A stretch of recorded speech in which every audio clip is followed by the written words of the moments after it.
It gives me great pleasure to welcome the participants of this year's Impacts of Gender Discourse on Polish Politics Conference to UCL and to the School of Slavonic and East European Studies. As Ula said, I'm the director of SSEES. I'm the new director. I've been on the job just under 6 months, but I've been aware of the reputation of SSEES for many years, and I've done research here, and I've used its magnificent library collection, and I've consulted with its outstanding scholars. Now, the academic world does not always recognize the importance of an interdisciplinary approach to critical world studies, world areas, but fortunately this has not discouraged you who have made the study of the region the focus of your work. And this conference represents the ideal of interdisciplinary study of a critical current problem. And your work in the next 2 days will once again demonstrate the great value of applying academic expertise to a defined problem, the great value of sharing ideas and asking new questions and posing new solutions.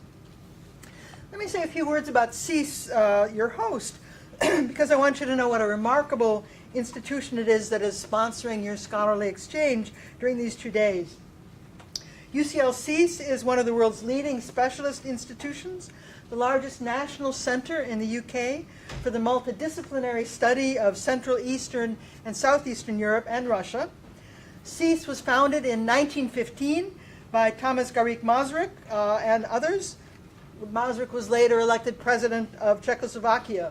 It was originally part of King's College, but subsequently it functioned as an independent entity within the University of London. And in 1999, SSEES merged with UCL, and then in 2004, it moved from Senate House into the present building, which was built specifically for SSEES and has won prizes for its architectural innovations and environmental friendliness.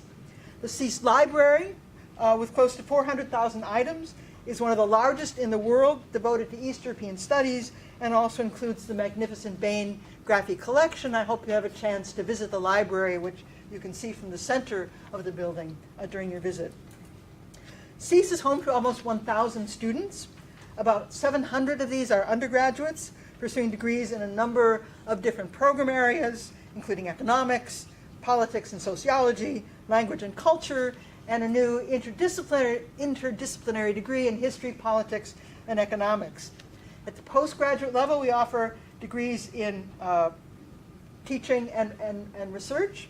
Our teaching MA includes the International Masters in Economy, State, and Society, which is a double degree program with a consortium of European universities, including UCL, University of Belgrade, Charles University, Corvinus University, Helsinki University, Higher Schools of Economics in Moscow and St. Petersburg, Jagiellonian University, and the University of Tartu. And currently we have about 60 PhD students pursuing their studies here. SSEES is also home to perhaps the largest concentration of academic staff devoted to the study of the region, with 60 academics whose fields include history, business and economics, politics, sociology, literature and culture, and the teaching of foreign languages. This conference is one of many exciting academic and public events that SSEES sponsors every term. Some of them emerge from our 2 research centers. Fringe is UCL's Center for the Study of Social and Cultural Complexity. It examines how seemingly opposed notions such as centrality and marginality, clarity and ambiguity can shift and converge when embedded in everyday practices. Our second major research center is the UCL Center for Comparative Studies of Emerging Economies, which brings together scholars not only from our region, but also from Korea and Mexico. And this center showcases the way in which knowledge produced through the study of our own area can be shared globally and produce new theoretical and applied approaches to common problems. And I think this is something that this gendered approach to Polish issues can also do, which is to provide knowledge that reaches beyond our region. Now, all of this activity is driven by the initiative of our staff, as is this conference on the impacts of gender discourse. And I salute the initiative of the organizers who have translated their intellectual passion into this forum for knowledge production and knowledge sharing. And it really represents the best who we are at SSEES.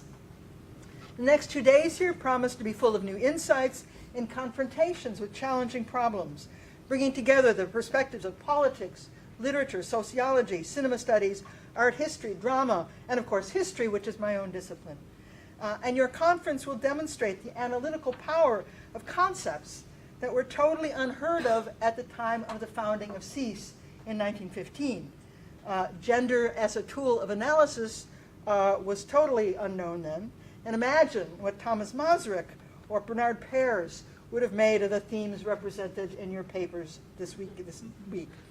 I expect your conference will further elaborate the way methodologies of feminism and gender studies can speak to policymakers and public actors about the issues that confront us in our daily lives and in this fraught political moment. I arrived in London in January at a moment of great uncertainty about future relations between the United Kingdom and the rest of the world. And that uncertainty remains. I left behind me a country presided over by a madman who has only gotten madder. Both the Atlantic Alliance and EU membership have played an inestimable role in fostering academic interchange and collaboration. But whatever the outcome of Brexit, or the coming triple alliance of the United States, Russia, and North Korea, it's the everyday scholarly interchange and collaboration that you are undertaking here that will guarantee open intellectual borders, will remain the hallmark of our roles in the academy and the world of scholarly inquiry. So I wish you a productive and stimulating conference.